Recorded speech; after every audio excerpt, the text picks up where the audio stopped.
Breaking news, a laurel wreath for the USA. Tomahawks are being launched at Moscow. The revenge everyone has been waiting for. Ukraine is triumphant. Slaps are flying at Putin one after another. Erdogan has taken the end of the war into his own hands. The first decisive statements. D-Day is approaching. Turkey is covering Russia's airspace right at this moment. Azerbaijan has made a blunder. The Kremlin is melting before our eyes. Putin is on Trump's hook. The end is near. All this in our episode of Infernal Point. Russia is shaking, and the Ukrainian armed forces are preparing a devastating strike. Tomahawks are already locked on target, and the Kremlin can feel it. The Russian military machine is choking with fear. Its end is inevitable. Meanwhile, Ukrainian drones are clearing the way, and Crimea is preparing for liberation. Another brilliant operation by the Ukrainian armed forces. A real streak of bad luck has begun for the enemy on the front line. A historic moment has arrived. All the details are coming up in the report. A serious escalation, the Kremlin's worst nightmare. This is all about the Tomahawk missiles, which may soon arrive in Ukraine to carry out combat missions. Even just 2 Tomahawk strikes on an oil refinery in the territory of the occupying country would be a much more serious challenge for the logistics of the occupation army, and accordingly would cause economic upheaval directly within the Russian Federation itself. If Ukraine receives Tomahawk missiles, it will strike exclusively at military targets in Russia, the president stated. Volodymyr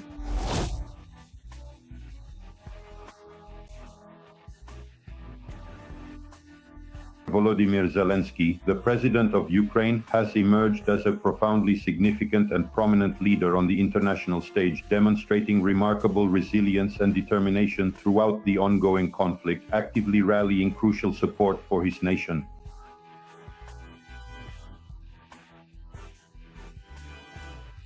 Despite this widespread and devastating destruction, which has left an indelible mark on the landscape and the lives of those affected, the resilience of the human spirit and the unwavering commitment to rebuilding and recovery continue to shine through, offering a beacon of hope amidst the ruins and inspiring efforts to overcome the immense challenges posed by such extensive damage, which Russia inflicts on Ukraine every day. For example, these are the scenes of the attack on Ukrainian Odessa on the night of October 13th. Ukrainians themselves strike precisely at the strategic facilities of the occupiers in the temporarily occupied territories and on the vast and expansive territory of Russia itself, stretching across Eastern Europe and Northern Asia, encompasses a diverse array of landscapes, from the frozen tundras of the Arctic to the temperate forests and steppes, making it the largest country in the world by landmass.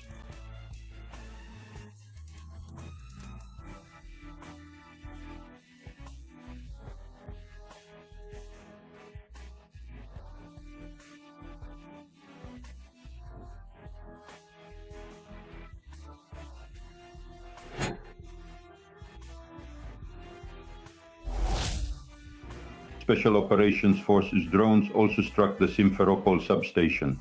There was a loud explosion there. A series of explosions. This substation, like the Feodosia substation, primarily ensures the viability of the Russian occupation army.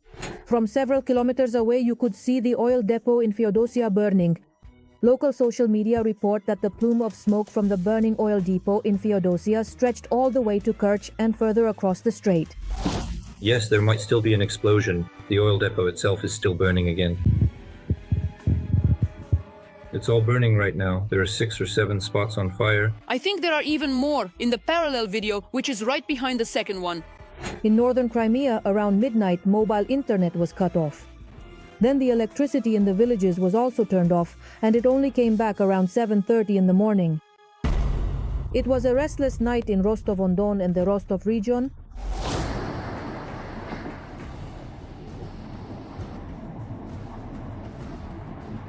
There it is, the flare. It simply went away, completely and utterly, as if it had never even been there at all. Into the clouds. Ukrainian forces are conducting counter-offensive actions in the areas of Dobropilia in Donetsk region and near Orikhiv in the Zaporizhzhia direction, said Commander-in-Chief Volodymyr Zelensky. Ukraine's defense forces are demonstrating what is called an active form of defense. That is, whenever possible, they successfully counter-attack. They use the tactics of swarm drones. Ukraine's defense forces have inflicted colossal losses on the occupiers in terms of manpower. the ratio of irrecoverable to sanitary losses has actually become 1-to-1. Although globally, the usual ratio is 1-to-3. That is, for every irrecoverable loss, so-called to the grave, there are 3 sanitary or wounded losses. Ukraine's defense forces have carried out successful counteroffensive actions in the Donetsk region, pushing Russian troops back near 4 settlements. At the same time, the occupiers, despite suffering significant losses, continue to exert pressure and advance on these sections of the front. Right now, it's a shock for Ukraine. Erdogan has given the order. Turkey is entering the game with a victory. This is truly breaking all the molds. Ankara is making a powerful move. Cutting-edge weaponry is changing the rules of war. An ultra-powerful force is already in action. Turkey has finally covered Russia. Moscow is in panic. Putin can't contain his rage. Is the end of Russia really near? Don't miss what's coming up next. He specifically named the president who could potentially help the European Union in effectively regulating Russia's ongoing war against Ukraine. Putin respects him, and he is my friend. Recep Tayyip Erdogan is actively involved in peacekeeping efforts to end Russia's war against Ukraine. He positions his country as a reliable mediator. The first negotiations after the start of the full-scale war took place precisely in Russia, in Istanbul in the spring of 22. Several rounds of negotiations between representatives of the Kremlin and Ukraine after the resumption of direct dialogue in the summer of 2025 also took place in Turkey. Turkey has always advocated for a diplomatic path to achieve this goal. Now, after 3 years of immense suffering, however, This is an excellent opportunity, a truly remarkable one. We hope that the negotiations in Istanbul will open a new chapter. Turkish mediation was also decisive in the Black Sea grain initiative, the Grain Corridor, which was vital for global food security. The Turkish company Baykar continues to integrate Ukrainian-made engines into its combat drones. Ukrainian engineers are undergoing internships at the Baykar plant in Istanbul, and in the future, they will form the team to work at the enterprise. In Ukraine, which is currently under constant attack by Russia during the construction process. Iron, concrete, and buildings can be restored.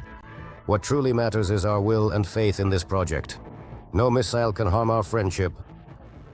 Turkey's assistance to Ukraine is not limited to Bayraktars and mediation.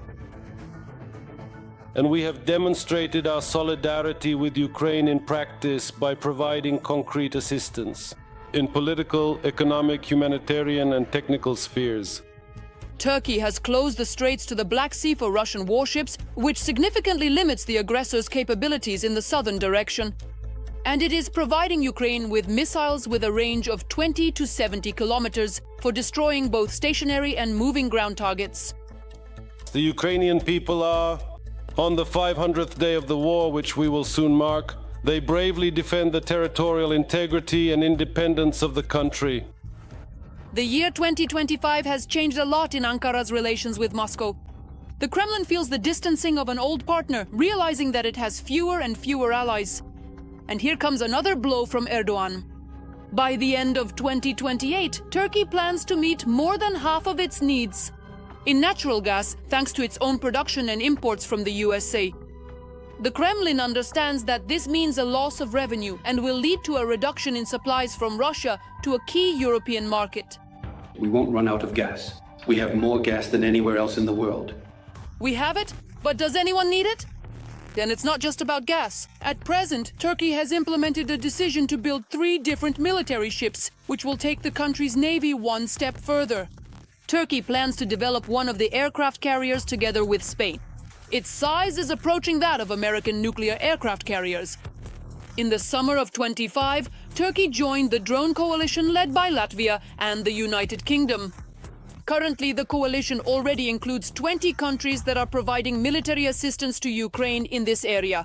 In 2025, the coalition members committed to allocate €2.075 billion to support Ukraine and have already contributed $180 million to the Joint Procurement Fund. Just as we declared our rejection of the war 3 years ago when the conflict began, today we are determined to make every effort to end the war through negotiations. In doing so, we continue our steadfast support for the territorial integrity, sovereignty, and independence of Ukraine. Turkey has declared its readiness to participate in the reconstruction of Ukraine. Projects in the fields of energy, energy efficiency, social housing, and water supply are already planned. Turkey is interested in ensuring that Ukraine controls the northern coast of the Black Sea and accordingly that Russia does not appear there. In addition, Turkey is interested in the reconstruction of Ukraine as it is a huge market. Plus, Turkey sees an opportunity to intensify the development of its military technical industry, given that it can receive additional resources from selling its weapons. All of this together creates a solid foundation for being interested in this process. Turkey, as a NATO country, was ready to send its troops to Ukraine to guarantee the implementation of peace agreements. This initiative was condemned in the Kremlin.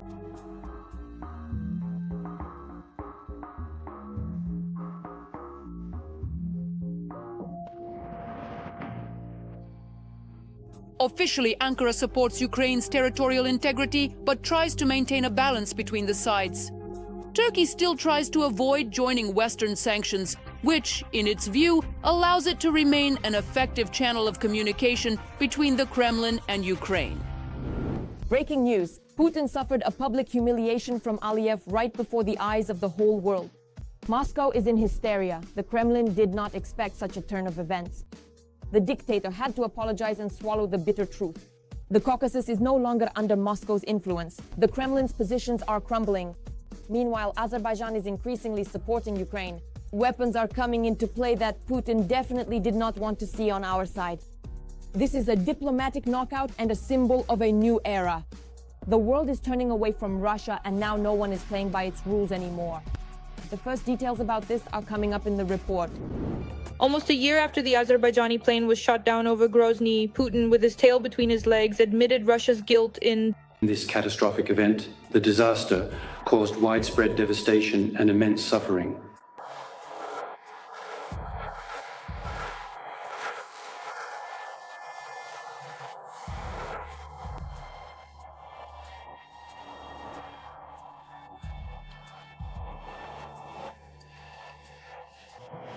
It was a self-destruction just a few meters away, about 10 meters.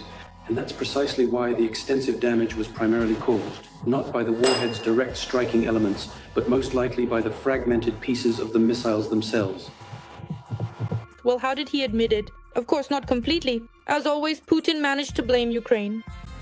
The first thing that gets lost in all this is that there was something in the sky. A Ukrainian drone, we immediately reported it. 3 drones that crossed the border of the Russian Federation at night on the day of the tragedy. However, he still had to grovel before Aliyev, as well as promise to find those responsible and pay compensation. After all, for Russia, which is under unprecedented sanctions pressure, any partner willing to maintain trade relations with it means a great deal. Of course, all that is truly needed and absolutely essential is just that. In such profoundly tragic and deeply unfortunate cases, the Russian side will promptly provide appropriate compensation, and a thorough, comprehensive legal assessment will be meticulously given for all responsible officials involved in these matters. After that, in Baku, the director of the Russian publication Sputnik was released, and in Russia, one of the detained Azerbaijani citizens was freed. But it's not that simple, because over a year of confrontation with Russia, Aliyev publicly sided with Ukraine and called Russia an occupier. Ukraine, like the rest of the world, considers these occupied territories to be part of Ukraine. Azerbaijan also considers them part of Ukraine. How could they sacrifice that and say, no, this is not part of Ukraine? In addition, Aliyev accepted Ukrainian armed forces patches as a gift and advised Ukrainians not to agree to the occupation of their territories. I think this is natural, and that the will of the Ukrainian people is never to accept occupation. This is the main advice. This is what we did. And after Russia began shelling Azerbaijani oil depots and gas distribution stations in Ukraine, the media reported that Azerbaijan might lift the arms supply embargo. And apparently they also started producing ammunition for Ukraine there. We provided humanitarian and financial aid totaling 40 million euros. And this assistance is ongoing. It is completely transparent and purely humanitarian in nature. We have implemented several social infrastructure projects in the city of Irpin and will continue to do so. You know that Ukrainian children regularly visit us as guests. We will do everything in our power to help. After all, the Russians not only refused to admit guilt for the downed plane, but also began to harshly crack down on members of the Azerbaijani diaspora. 2 were even killed by security forces, and Russian propagandists even threatened Azerbaijan with war. Some of the victims have broken ribs. There are those who have suffered spinal and internal organ injuries. If Azerbaijan hadn't intervened, the number of victims could have been hundreds of times higher. And I want to remind you of the amount of money being transferred from Azerbaijan. It's Russia in Azerbaijan, not Azerbaijan in Russia. And then apparently the situation could change dramatically. Is that what they're counting on? Or are they counting on the 300 kilometers of border and seeing what they allow themselves to do and watching what they're allowed to say on central television, like, do you want to go to war? At the SCO forum in Beijing, Aliyev shook Putin's hand very coldly and demonstratively refused to talk to him. That was unprecedented. We are not responsible for the destruction of relations. We respond constructively and lawfully, but we never tolerate any signs or displays of aggression or disrespect towards us. Unusual, a real blow below the belt. Azerbaijan and Armenia signed a peace agreement in the US, completely ignoring Russia. Armenia and Azerbaijan have pledged to permanently cease hostilities and open up trade. Thank you. To establish transport connections, diplomatic relations, and also to respect each other's sovereignty and territorial integrity.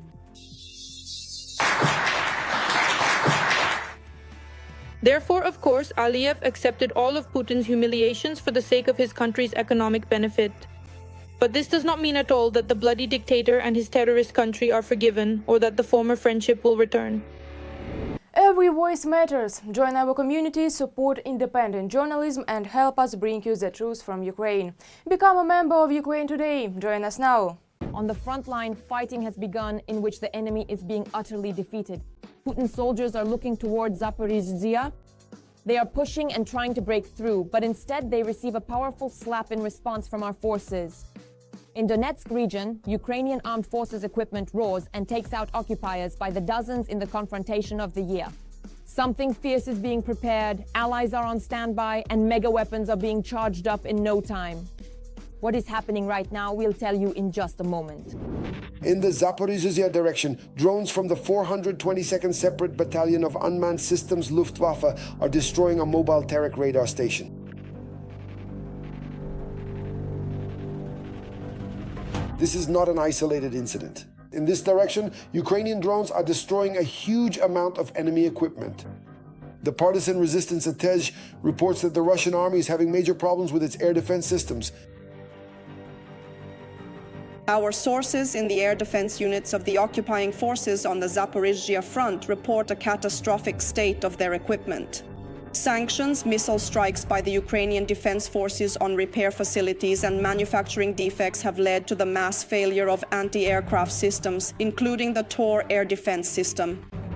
Due to the acute shortage of operational systems, the occupiers are forced to use tractors to tow the launchers into position.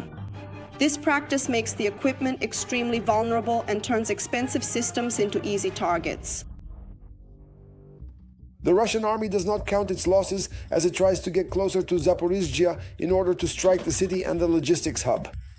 And the city, with a population of over 500,000 people, is only a few dozen kilometers away. The situation will continue to deteriorate. We have already seen bomb strikes on the city, and Russia is trying to get closer to a distance where it can launch attacks with drones as well. Currently, the distance from Russian-controlled territories to Zaporizhzhia is about 35 kilometers. And every 5 kilometers will worsen the situation for the population and the army's logistics. Michael Kaufman, military analyst. To repel the enemy and inflict unacceptable losses on them, Ukraine now needs military assistance more than ever. Already this week, Finland will deliver a new package of military aid. And Lithuania, Estonia, and the Netherlands will also provide funds for the purchase of additional weapons for Ukraine. And this is far from a complete list. Everything is happening within the framework of the Pearl program. This is the procurement of American weapons with funds from NATO partners. On October 15th, Pentagon Chief Pete Hegseth arrived in Brussels and demanded more weapons for Ukraine. At the meeting of NATO defense ministers and at the session of the Ukraine Defense Contact Group in Ramstein, he called on allies to allocate more funds for the purchase of American weapons. He emphasized that the PRL initiative is aimed at bringing peace to this war. You achieve peace when you are strong, not when you use strong words or wag your finger in warning. You achieve it when you have strong and real capabilities that your adversaries respect. I believe that is exactly what NATO is doing. I believe that is exactly what the Pearl Initiative is about. That is why we expect today that more countries will donate, and even more than before. That they will acquire even more to provide Ukraine with what it needs for a peaceful resolution of this conflict. Under Hex at the head of the Pentagon. As winter approaches, the Russians have returned to the tactic of mechanized assaults, especially in the Donetsk direction. This video shows how drone operators from the 93rd Mechanized Brigade destroy the occupiers' armored vehicles.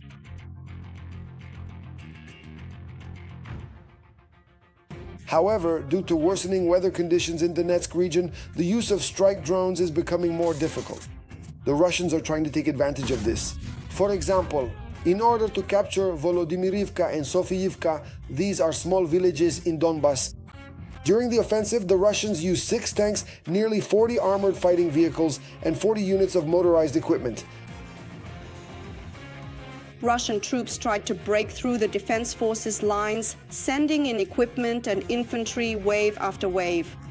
In the first echelon, mobile groups on motorcycles operated, followed by tanks and armored vehicles carrying troops. According to the Ukrainian analytical portal Deep State, the Russian army's offensive in Ukraine has slowed down by almost half since September. One of the most important factors in the failure of the Russian army's offensive actions is the supply of weapons from our Western partners. That is why the initiative is very important for Ukraine right now. Within the framework of the program for purchasing American weapons by NATO countries PRU. Finally, Trump has seriously taken up the task of ending Russia's war against Ukraine. Another victory in the politician's collection of achievements won't hurt. Loud statements like Putin has backed down, America is asserting its authority, and it seems this time it's happening in turbo mode.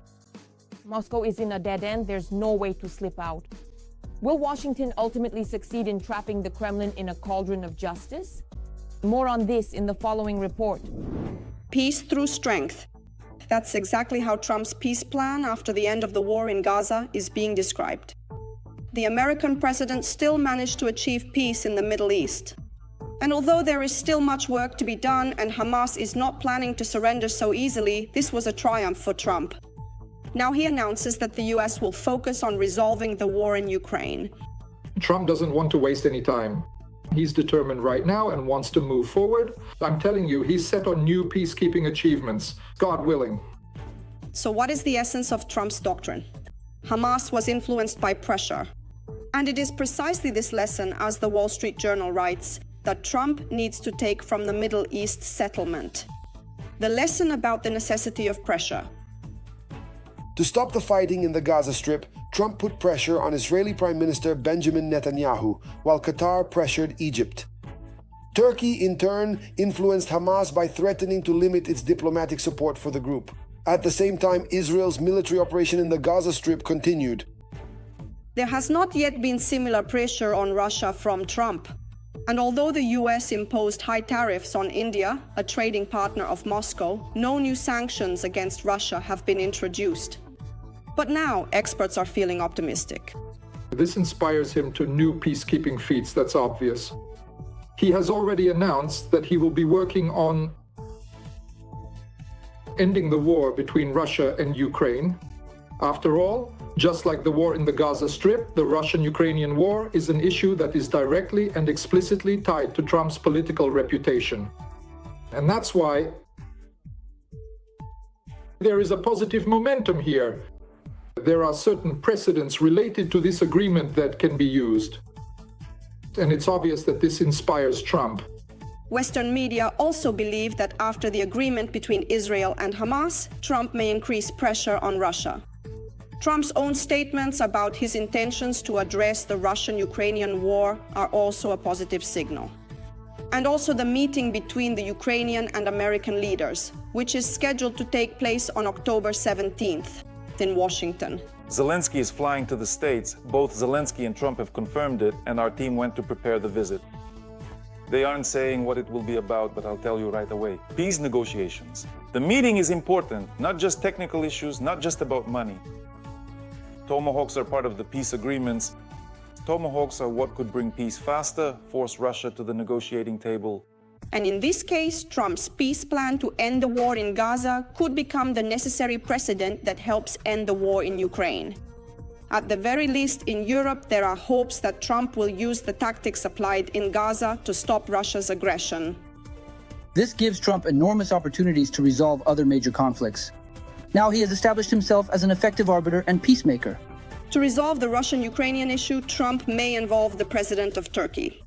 According to the American president, Erdogan is respected both in Ukraine and in Russia. People respect him, and he's my friend. You understand why. I get along with strong people, but not with the weak. Trump says that Erdogan can help us achieve peace. Trump likes Erdogan. And overall, Erdogan is a politician who appeals to Trump in terms of his behavior and the way he has built a power vertical. And Erdogan resolved the issue in Syria. Now the Syrian dictator and murderer is sitting in Moscow playing Sony PlayStation, according to media outlets and Telegram channels. And in fact, Syria is now being governed by those who, thank you, fought on the side of the rebels while this criminal was driven out and Russia lost its influence. That's why Erdogan can be helpful here. But there is a significant difference between the war between Hamas and Israel and the Russian-Ukrainian war, the so-called China factor. The Middle Kingdom has become an important economic and political partner for Russia. And this can play into their hands or the opposite. If Trump can get Beijing involved in supporting the negotiations, China could become a key element in persuading Putin towards peace. That's all from me for now. This was me, Darina Hutsakalo. Even more scorching news in our next episode. And in the meantime, don't forget to subscribe and hit the like button. See you.